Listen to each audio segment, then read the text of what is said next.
Hi, I'm Xiong Yingyu in order to explore the mechanism of market asset pricing and its impact on investment decisions. In this presentation, I will use the example of the Chinese stock market's high BM ratio to explain the rational and mispricing well of why value stocks can earn high returns. As a classic asset pricing tool, CAPA is widely used to evaluate the value of assets or securities. Among them, former French three-factor model introduced a score factor and a value factor on this basis. The HML factors show the difference in return between the high and low book-to-market ratios. However, I find the HML factor doesn't work well in the recent Chinese stock market. As you may see from the figure, the return of longing high BM stocks and shortening the low BM stocks isn't very good. Thus, I want to explain how this is resulting in the current Chinese market. As you may see in the Excel screenshot in the left-hand side, I checked the average BM ratio of the whole Chinese market for the past 10 years and generated a trend graph in the right.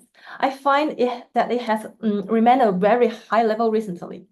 There are two possible ways to explain the phenomenon that the BM ratio is very high.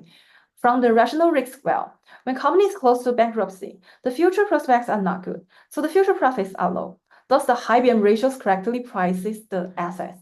However, Warren Buffett disagrees with this well and points out that the high BM ratio indicates that the market is mispricing the assets.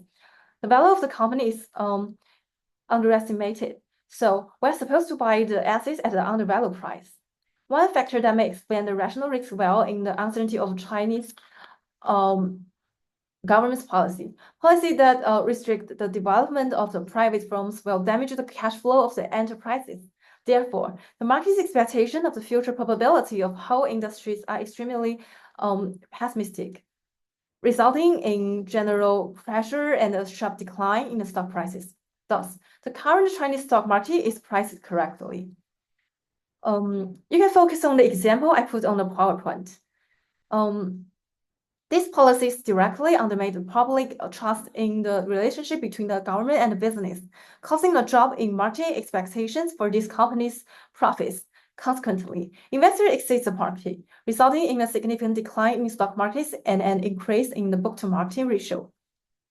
Another factor that supports rational risk will is the uncertainty of the Federal Reserve's policies. When the interest rate rises, the economic growth slows down and the stock price falls.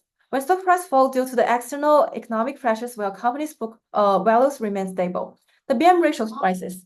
This indicates a conservative investor's outlook on the company's future profitability. At this point, rational investors may anticipate that corporate earnings could be constrained, so high BM ratio is fairly priced.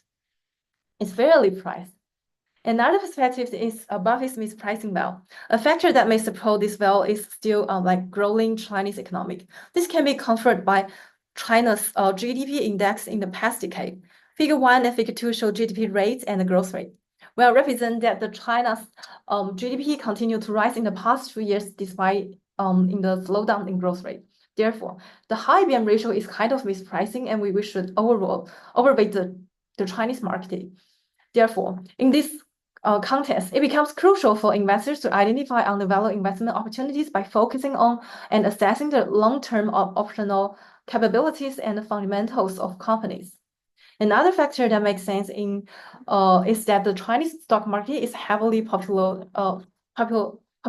by retail investors, whose investment decisions are often influenced by sentiment and short-term news.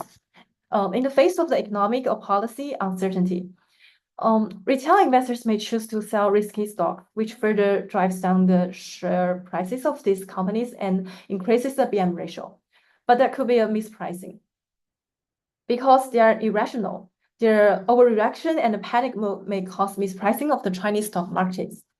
Therefore, asset pricing in the real world is much more complicated than what we have learned in the classroom. Two different ways could be applied to explain the same kind of phenomenon of high BM ratio in the Chinese market. Thus, we need to have our own judgment of the most important factor before making investment decisions. And thank you for your listening. Bye.